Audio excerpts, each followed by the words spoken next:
Hello friends, एक बार फिर स्वागत है आपके अपने प्यारे यूट्यूब चैनल मोहित पांडे क्लासेस पर। फ्रेंड्स, आज हम लोग फिजिक्स में एक बहुत ही शानदार टॉपिक को पढ़ने वाले हैं। बच्चे बहुत ही कंफ्यूज रहते हैं इस टॉपिक में, और अपने आप में ये क्लास 12th के फिजिक्स का बहुत ही इंपॉर्टेंट टॉपिक है। 95% बोर्ड एग्जाम में चांस रहता है इस क्वेश्चन को आने का। ठीक है, तो आज मैं कुछ इस तरीके से ये टॉपिक आपको क्लियर करवाऊंगा कि इससे रिलेटेड आपकी अगर न्यूमेरिकल फंस रहे हैं या कोई भी प्रॉब्लम है तो सारा छूमंतर हो जाएगा। ओके, और इस वीडियो को देखने के बाद में आपको कुछ भी रटने की आवश्यकता पड़ेगी ही नहीं। सारा का सारा कॉन्सेप्ट आज इसी वीडियो में यहीं पर सब खल्लास हो जाएगा।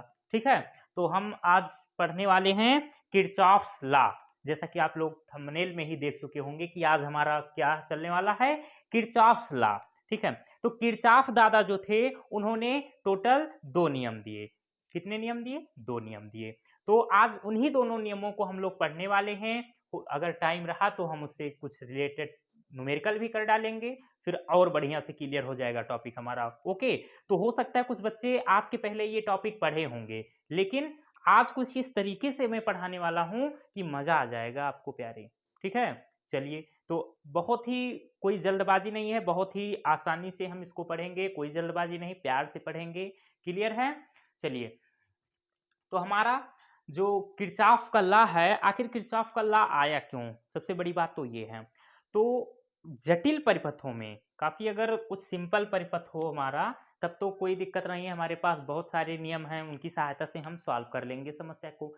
लेकिन अगर कोई जटिल परिपथ है आपका, कॉम्प्लेक्स सर्किट है अगर आपका, तब हम उसको सॉल्व करने के लिए, उस समस्या को सॉल्व करने के लिए हमें बहुत ज्यादा दिक्कत हो रही थी। तब किरचॉफ दादा हमारे 2 नियम दिए हैं। ठीक है, तो इन्हीं दोनों नियमों की सहायता से हम लोग कितने भी जटिल से जटिल परिपथ हों, हम सारी समस्याओं को चुटकियां बजाते ही सॉल्व कर डालते हैं। ठीक है, तो आज उन्हीं दोनों नियमों को हम लोग पढ़ने वाले हैं। तो चलिए भैया, हम शुरू करते हैं। हमारा जो प्रथम नियम है, पहले हम लोग प्रथम नियम पढ़ेंगे, पूरा कॉन्सेप्ट इसका एकदम निचोड़, एकदम पोस्टमार्टम करके इस टॉपिक का, फिर हम इसके सेकंड नियम को पढ़ेंगे। ठीक है, तो चलिए, इसका जो प्रथम नियम है, किरचॉफ का प्रथम नियम, ये है संधि नियम।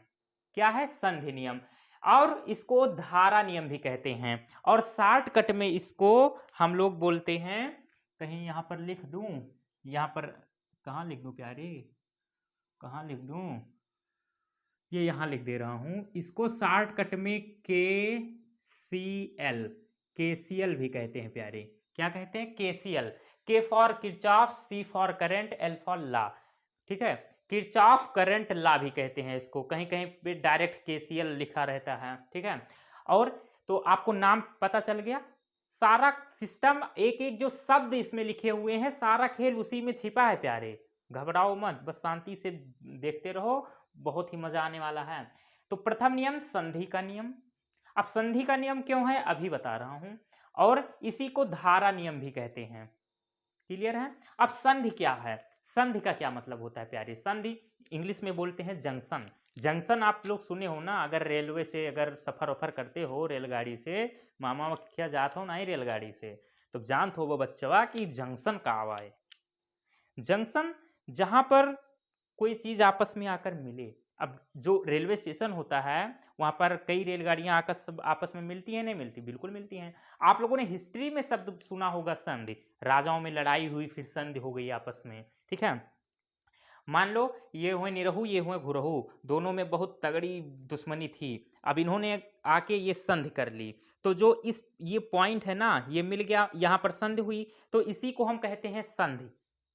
और एकदम ओवरऑल अगर कहें इत्ते से शब्द में, तो संधि का मतलब मिलना होता है एक जगह पे। ठीक है, कॉन्सेप्ट क्लियर? अब देखो, तो जो संधि का नियम है वो एक्चुअली है क्या, समझो।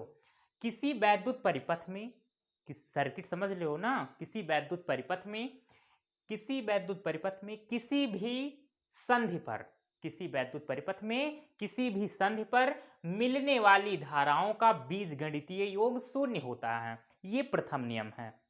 क्या है? कि किसी वैद्युत परिपथ में किसी भी संधि पर मिलने वाली धाराओं का बीजगणितीय योग शून्य होता है। सब इसमें जो एक शब्द आपको ये दिख रहा है बीजगणितीय, ये इंपॉर्टेंट है। ठीक है। बीजगणितीय योग शून्य होता है। अब बीजगणितीय योग शून्य होता है, इसका मतलब समझो। अगर सिंपली आपको कहा जाए कि 5 + 3 तो क्या कहोगे, 8 होता है, ठीक है। लेकिन अगर बीजगणितीय आ गया तो इसका मतलब वहां पर सदिश का रूल लगेगा। अगर बीजगणितीय है तो क्या होगा, मान लो ये 5 है और ये 3 है, दोनों की डायरेक्शन अपोजिट है, तब ये 5 और 3 8 नहीं हो सकता, कभी नहीं होगा। तब ये इनके अकॉर्डिंग टू डायरेक्शन ये ऐड होते हैं, ये +5 होगा और ये -3 होगा, इक्वल टू 2 आएगा, ठीक है। कहा तो जा रहा है कि 5 और 3 को ऐड करो, लेकिन नहीं, बीजगणितीय योग में डायरेक्शन का खेल रहता है प्यारे। इनका देखो, इनका डायरेक्शन इधर है, इनका इधर है, तो ये 5 - 3 2 होगा, ठीक है। तो बीजगणितीय योग शून्य होता है। अभी देखना, अगर कुछ दिक्कत होगी तो तुरंत अभी क्लियर होगा प्यारे, बस बने रहो साथ ऐसे।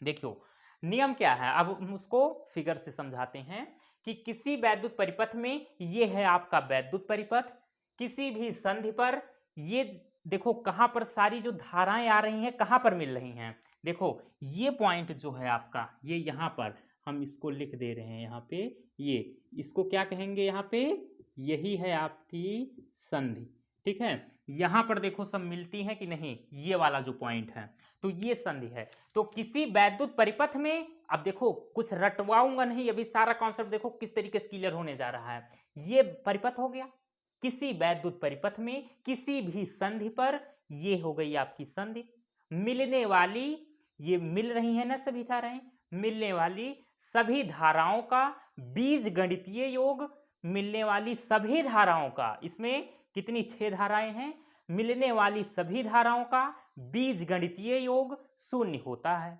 बस इतना सा नियम है इसका। देखो अब अर्थात क्या है कि summation i equal to 0, sigma i equal to 0, sigma क्या बताता है, योग हो रहा है धारा का, सारी धाराएं जुड़ रही हैं, जितनी भी होंगी सबको ऐड करना है, और उनका टोटल क्या होगा, इक्वल टू 0 होगा। ये है हमारा संधि का नियम, ठीक है। तो और एक नोट पॉइंट आप लोग को ध्यान रखना है, न्यूमेरिकल, अगर न्यूमेरिकल कर रहे हैं तो ये वाला पॉइंट आपको पता होना चाहिए प्यारे, क्या कि संधि की ओर आने वाली सभी धाराएं धनात्मक, जितनी भी धाराएं संधि की ओर आती हैं वो सभी पॉजिटिव होंगी, और जितनी धाराएं संधि से दूर जा रही हैं वो निगेटिव होंगी प्यारे।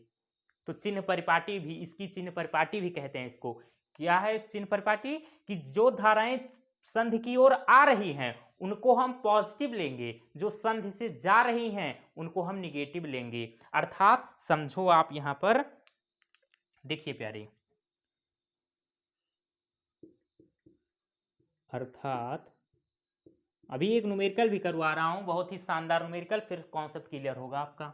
देखो क्या है कि संधि की ओर आने वाली धाराएं धनात्मक और जाने वाली ऋणात्मक होती हैं। तो देखो शुरू करो, I1 से कहानी शुरू करो। ये I1 धारा, ये जो ब्लैक कलर में हमने यूज किया है ना, ब्लैक मार्कर, 1 2 3 धाराएं आ रही हैं। देखो इनका जो एरो है वो यूं है, मतलब इधर जा रही है, ये भी आ रही है, ये भी आ रही है, लेकिन जो रेड मार्कर हमने यूज किया है, रेड कलर, वो देखो उसका जो ये दिख रहा है एरो, ये बाहर की तरफ है, ये धारा, ये धारा, ये धारा संधि से दूर जा रही है। तो इसका मतलब ये आपकी निगेटिव होंगी, और ये पॉजिटिव होंगी। बस इतना सा आप ध्यान रखो कि जो संधि की ओर आएंगी वो प्लस में होंगी, जो संधि से दूर जाएंगी वो माइनस में होंगी। अब इसका कंक्लूजन यहां पर देखो क्या होगा। अब I1 देखो आ रही है संधि की ओर कि जा रही है प्यारे, तो I1 धारा संधि की तरफ आ रही है, इसका एरो देखो किस तरीके से है, ये इधर जा रही है ना, नोक किधर है, संधि की ओर है, तो संधि की ओर जा रही है I1 धारा। तो I1 को हम क्या करेंगे, प्लस में लेंगे, तो ये I1 हो गया हमारा। अब देखो I2 ध्यान दीजिए आप, I2 संधि से दूर जा रही है, इसका देखो एरो, ये नोक जो है वो इस तरीके से है, तो I2 धारा संधि से दूर जा रही है, तो I2 प्लस होगा कि माइनस, प्लस नहीं होगा प्यारे, माइनस होगा। तो हम I2 यहां पर क्या लेंगे, माइनस, तो माइनस I2 हो गया। अब I3 की बात की जाए, तो I3 भी देखो संधि से दूर जा रही है प्यारे यहाँ पे, तो I3 भी हमारी क्या होगी, निगेटिव होगी। तो -I3।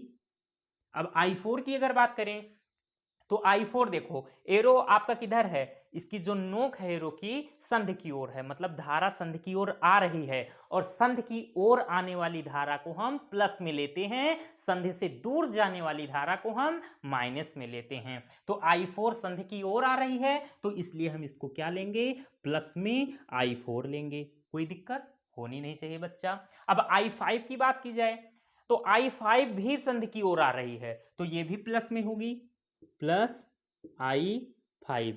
ठीक है। अब I6 की बात अगर की जाए तो I6 देखो संधि से दूर जा रही है, और संधि से दूर जाने वाली धारा को हम माइनस में लेते हैं, तो -I6 और इक्वल टू 0। इक्वल टू 0 क्यों, क्योंकि हमारा प्रथम नियम तो यही है ना, जो किरचॉफ का फर्स्ट लॉ है संधि का नियम, कि किसी भी संधि पर मिलने वाली धाराओं का बीजगणितीय योग शून्य होता है। ठीक है। अब बीजगणितीय का रूप का हमने ये फॉलो किया कि जो संधि की ओर आ रही हैं उनको हम प्लस में लिए, जो संधि से दूर जा रहे हैं उनको हमने माइनस में लिया, और इन सब का योग जो है वो इक्वल टू है 0। ठीक। अब देखो इसको अगर लिखना चाहो तो आप सिस्टमेटिक ढंग से लिख सकते हो, जो प्लस प्लस में है उनको एक तरफ कर लो, माइनस वालों को एक तरफ भेज दो। तो I1 को इधर रखो और I4 प्लस I4 और plus I5 equal to I2 इधर जाएगा प्लस I2 बनेगा, प्लस I3 इधर जाके प्लस हो जाएगा, और ये I6 भी इधर जाके ये प्लस I6 हो जाएगा। ठीक है। अब यहां से समझो प्यारे, यहां से इसी नियम को एक तरीके से और भी आप कह सकते हो, क्या, कि संधि की ओर आने वाली धाराओं का योग, अब इसमें बीजगणितीय शब्द यूज ना करो तब भी कोई दिक्कत नहीं है, कि संधि की ओर आने वाली धाराओं का योग संधि से दूर जाने वाली धाराओं के योग के बराबर होती है। ठीक है। अब देखो I1, I4, I5 धारा संधि की ओर आ रही है, और I2, I3, I6 संधि से दूर जा रही है, तो संधि की ओर आने वाली धाराओं का योग संधि से दूर जाने वाली धाराओं के योग के बराबर होती है। इसी नियम को आप ऐसे भी कह सकते हो। अब आप मुझे बताओ कि इसमें कुछ रटने के लिए बचा है? कुछ नहीं बचा। आप इसको दो तरीके से याद कर सकते हो, चाहे ऐसे चाहे ऐसे। ठीक है। क्या, कि किसी भी वैद्युत परिपथ में किसी भी संधि पर मिलने वाली धाराओं का बीजगणितीय योग शून्य होता है, या तो कह दो किसी भी संधि पर आने वाली धाराओं का योग संधि से दूर जाने वाली धाराओं के योग के बराबर होती है। पूरा कॉन्सेप्ट क्लियर हो गया। अब देखो इसमें एक मेन पॉइंट और आपको ध्यान रखना है, जो आपके जो कंपटीशन के लेवल से है, अगर अकॉर्डिंग टू कंपटीशन देखें तो वहां से एक प्यारा सा यहां से क्वेश्चन बनता है इसके फर्स्ट लॉ से, कि जो किरचॉफ का प्रथम नियम है वो किस पर आधारित है। तो किरचॉफ का प्रथम नियम मैं लिख दे रहा हूं, किरचॉफ का प्रथम नियम आवेश को व्यक्त करता है।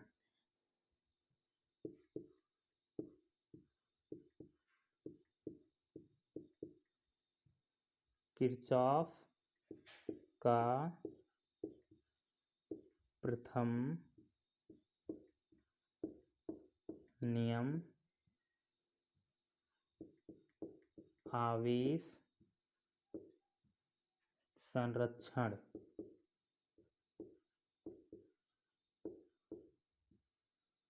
को व्यक्त करता है। ठीक है। ये बहुत ही इंपॉर्टेंट लाइन है कि किरचॉफ का जो प्रथम नियम है वो आवेश संरक्षण को व्यक्त करता है। ठीक है। आपके बोर्ड एग्जाम में भी ये क्वेश्चन आ जाता है ऑब्जेक्टिव में, कि किरचॉफ का जो प्रथम नियम है या संधि का नियम किसको व्यक्त करता है या किस पर आधारित है, तो ये आवेश संरक्षण को व्यक्त करता है, आवेश संरक्षण पर आधारित है। अब क्यों, मेन चीज आती है क्यों। आप पढ़ रहे हो मोहित सर से, तो आपके मन में आना चाहिए क्यों, उसका भी जवाब लीजिए हमसे। देखिए जो धाराएं संधि की ओर आ रही हैं, जितनी धाराएं, उतनी धाराएं संधि से जा भी रही हैं। ये जो संधि है आपकी, ये जो जंक्शन है ना, ये किसी धारा को खा थोड़ी लेगा, यहाँ पे कोई लॉस नहीं होगा, जितनी आएंगी उतनी जाएंगी। इसको आप ऐसे समझो, ऐसे समझो, पूरा प्रैक्टिकली समझ डालो। देखो ये आपके पास ये दो जो ब्लैक मार्कर आपको दिख रहे हैं, ये मान लो इन दोनों में धारा आ रही है ऐसे, और ये दो मार्कर जो हैं इनमें से मान लो धारा ऐसे जा रही है। ये धारा नहीं, अब मान लो इसको पानी मान लो, इन दोनों में से पानी आ रहा है, इन दोनों में से जा रहा है। तो जितना पानी इन दोनों में से ब्लैक मार्कर से आएगा उतना पानी इन दोनों से निकल जाएगा। तो यहाँ बीच में कोई पी थोड़ी लेगा, ये जो संधि है ये पी थोड़ी लेगा कि घटक जाएगा। तो मतलब ये जो आवेश है संरक्षित है प्यारे, ठीक है। तो इसलिए जो प्रथम नियम है वो आवेश संरक्षण को व्यक्त करता है। क्लियर है कॉन्सेप्ट? तो इतना ही था आपका संधि का नियम, जो किरचॉफ का प्रथम नियम था, उसके अंतर्गत इतनी जानकारी आपके लिए काफी है। आज का पहले आप लोग स्क्रीनशॉट लेंगे, ले लिया? चलिए अब हम बात करेंगे किरचॉफ के सेकेंड लॉ की। अब इस लॉ को बहुत ढेर सारे नाम से जानते हैं हम लोग। इसको कहते हैं लूप नियम, इसको पास नियम भी कहते हैं, वोल्टता नियम भी कहते हैं। तो किसी भी रूप में आपके सामने आ सकता है ये, ठीक है। और इसको शॉर्टकट में हम लोग क्या कहते हैं, ध्यान दीजिएगा, मैं यहाँ पर लिख दे रहा हूँ, इसको कहते हैं KVL, KVL भी कहा जाता है। K for Kirchhoff, V for voltage, L for law, Kirchhoff voltage law, ठीक है। तो ज्यादातर शॉर्टकट में अगर कहीं भी डेरिवेशन है या कुछ और हो गया, न्यूमेरिकल सॉल्व कर रहे हो, तो हम वहां पर डायरेक्ट यही लिख देते हैं KVL, ठीक है, अकॉर्डिंग टू KVL। चलिए अब इस नियम को हम लोग समझते हैं, बच्चे बहुत कंफ्यूज रहते हैं, लेकिन आज इस तरीके से हम ये कॉन्सेप्ट क्लियर करेंगे कि कंफ्यूजन तो भूल ही जाओगे कि कंफ्यूजन होती कैसे है प्यारे, ठीक है। तो मेरे चांद सितारे, नन्हे मुन्ने प्यारे, देखिए अब इस नियम को हम लोग समझते हैं। देखो इस नियम के अनुसार, इस नियम के अनुसार कि किसी वैद्युत परिपथ में, ये आपके सामने वैद्युत परिपथ है, परिपथ जिसमें बैटरी सेल वल लगा हो, प्रतिरोध हो वगैरह वगैरह, वो क्या परिपथ होता है, ठीक है। वैद्युत परिपथ में प्रत्येक बंद पास के, अब बंद पास क्या होता है ध्यान से समझो। बंद पास, ये अगर इस हम परिपथ की बात करें तो इसमें दो बंद पास हैं, ठीक है। पास मतलब एक पूरा बंद सर्किट परिपथ, ठीक है। तो देखो बंद पास का मतलब कि मान लो अगर हम ए से शुरू कर रहे हैं तो घूमते हुए जाएं और वहीं पर आकर पहुंच जाएं, तब हम उसको कहेंगे बंद पास, ठीक है। पास को इंग्लिश में मेश बोला जाता है, ठीक है। तो किसी बंद पास के विभिन्न भागों में, किसी बंद पास के विभिन्न भागों में, शब्दों को ध्यान से सुनिएगा, पूरा कॉन्सेप्ट यहीं क्लियर होने वाला है कि किसी बंद पास के या प्रत्येक बंद पास के विभिन्न भागों में बहने वाली धाराओं, देखो इसमें धारा बह रही है ना, हम इसमें कितने, इस जो ये जो परिपथ है इसमें कितने बंद पास हैं, दो। तो हम देखिए ये मान ले रहे हैं पहला बंद पास है और ये दूसरा।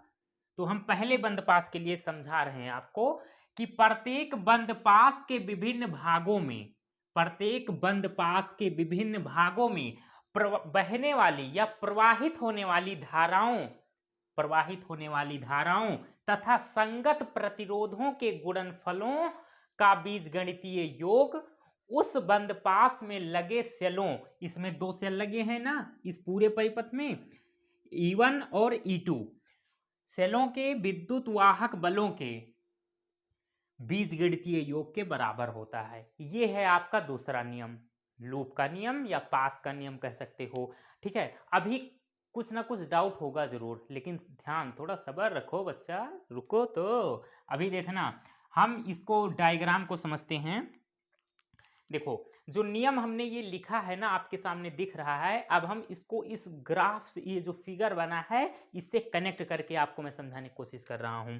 अब इसमें क्या कह रहे हैं भाई साहब, जो हमारे किरचॉफ दादा हैं वो क्या कहते हैं बच्चा, ध्यान से सुनो, कि वैद्युत परिपथ में कोई अगर वैद्युत परिपथ है तो उसके प्रत्येक बंद पास के, अब ये परिपथ है तो इसमें दो बंद पास हैं, ये हमारा पहला बंद पास है, ये दूसरा बंद पास है, तो हम पहले बंद पास के लिए बात करेंगे क्या कि प्रत्येक बंद पास के विभिन्न भागों में प्रवाहित होने वाली धाराओं, इसमें जो धारा प्रवाहित हो रही है और उसके संगत प्रतिरोध, उसके साथ में जो प्रतिरोध लगा है, उन दोनों का गुणनफल, ठीक है, का बीजगणितीय योग, मतलब जितने भी प्रतिरोध होंगे उन सब का बीजगणितीय योग बराबर होता है उस परिपथ के, उसी बंद परिपथ के में जितने भी सेल लगे होंगे उनके विद्युत वाहक बलों के बीजगणितीय योग के। तो कैसे होगा सिस्टम, देखिए हम पहले बात करेंगे बंद पास ए बी ई एफ और ए की, ठीक है। तो देखिए हम लिखते हैं क्या, बंद पास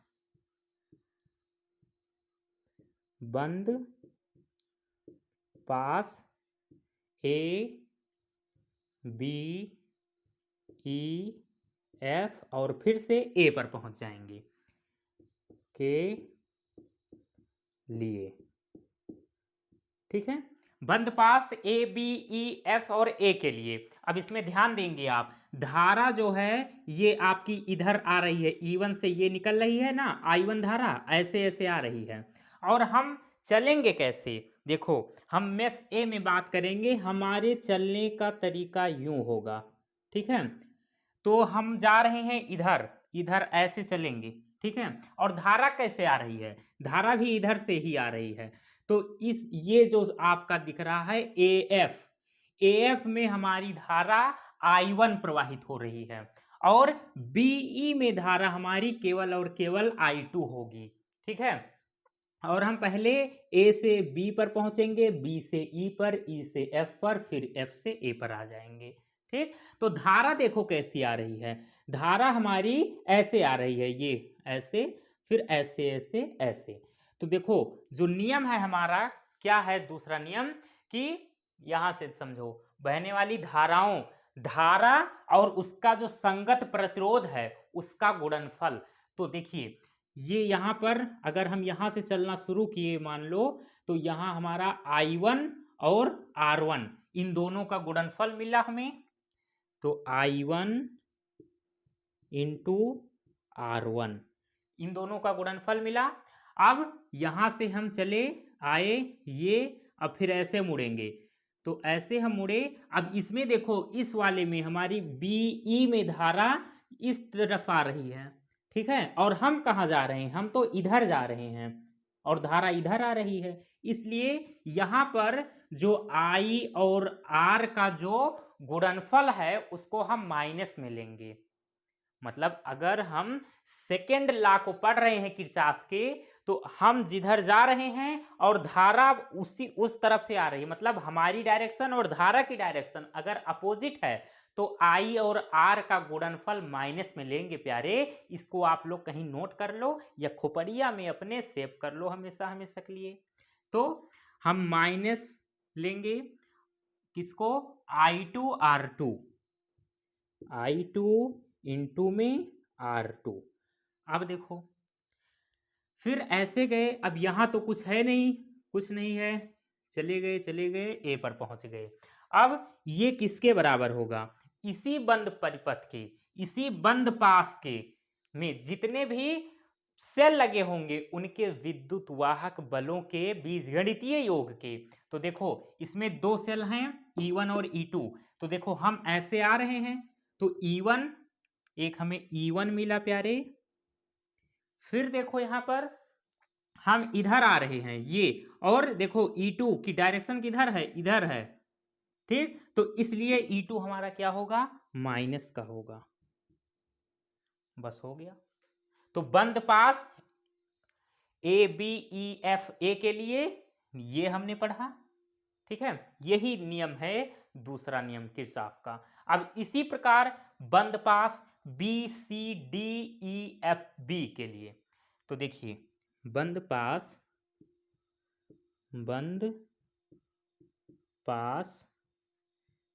BCDEF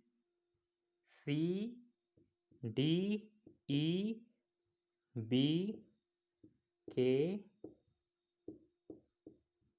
लिए। अब इसमें देखो सिस्टम क्या है, हम देखो इधर से आ रहे हैं, धारा भी इधर ही आ रही है, तो I2 और R2 प्लस मिलेंगे, ठीक है। तो चलिए I2 इंटू R2।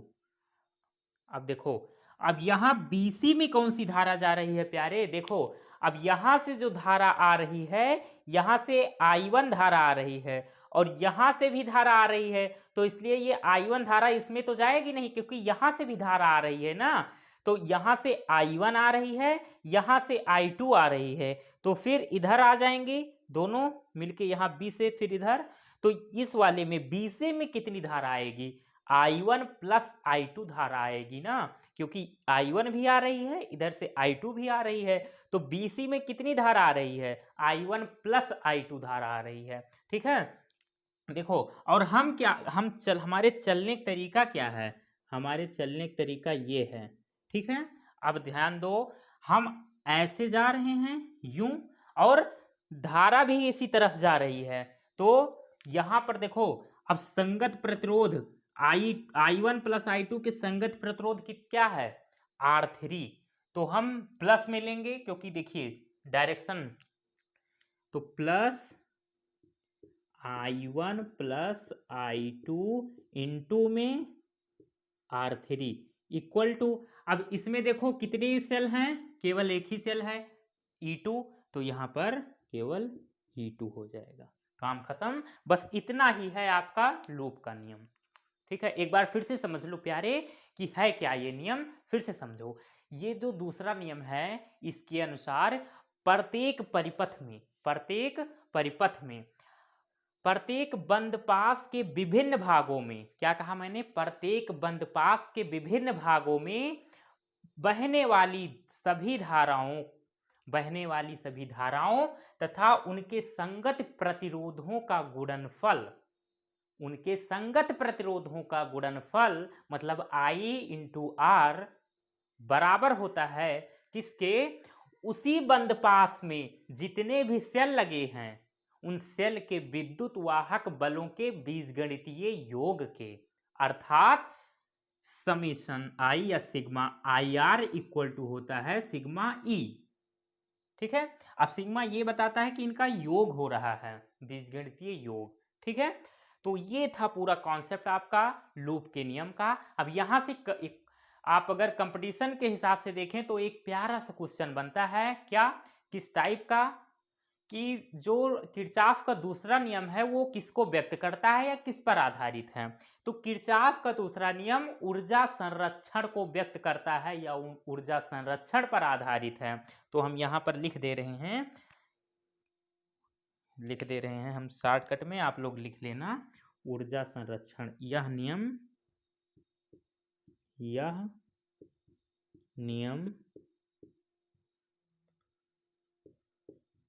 ऊर्जा संरक्षण को व्यक्त करता है, ठीक है। तो इसको आप लोग ध्यान रखेंगे। और इसके पहले वाले नियम में हमने क्या पढ़ा था, उसमें हमने पढ़ा था पहला नियम किसको व्यक्त करता है, किस पर आधारित है, आवेश संरक्षण पर, और दूसरा नियम ऊर्जा संरक्षण को व्यक्त करता है या इस पर आधारित है। तो ये दो लाइन आपको हमेशा याद रखनी चाहिए। अगर ये सब भूल जा रहे हो कुछ दिनों बाद, कोनो दिक्कत ना है, लेकिन पेपर देने के बाद में उसे भूलोगे नहीं, मुझे पूरी उम्मीद है, आप लोग बहुत ईमानदार बच्चे हो, ठीक है, भूलोगे नहीं। तो इस तरीके से आपका सेकंड लॉ भी कंप्लीट हुआ। अब इसका भी अगर स्क्रीनशॉट लेना चाहो तो आप ले सकते हो। हम साइड हो गए बच्चा, हो गए। चलिए, तो प्यारे दोस्तों, आज हमारा किरचॉफ का लॉ यहीं तक था, हम खत्म किए। अब हम लोग मिलेंगे एक नए वीडियो में। आज का ये टॉपिक आपको कैसा लगा, अगर अच्छा लगा हो तो प्लीज़ वीडियो को लाइक कीजिएगा और अगर पहली बार चैनल पर आए हैं तो प्लीज़ चैनल को सब्सक्राइब ज़रूर कीजिएगा। ऐसे ही वीडियो आपको मिलते रहेंगे, इसके लिए आपको चैनल तो सब्सक्राइब करना ही पड़ेगा प्यारे। देखिए मैं आपके लिए इतनी मेहनत कर रहा हूँ, हम आपसे सिर्फ इतनी उम्मीद करते हैं कि आप लोग चैनल को सब्सक्राइब करेंगे, वीडियो को शेयर करेंगे। ओके, तो हम लोग मिलेंगे एक नए वीडियो में, तब तक के लिए बाय बाय, सी यू।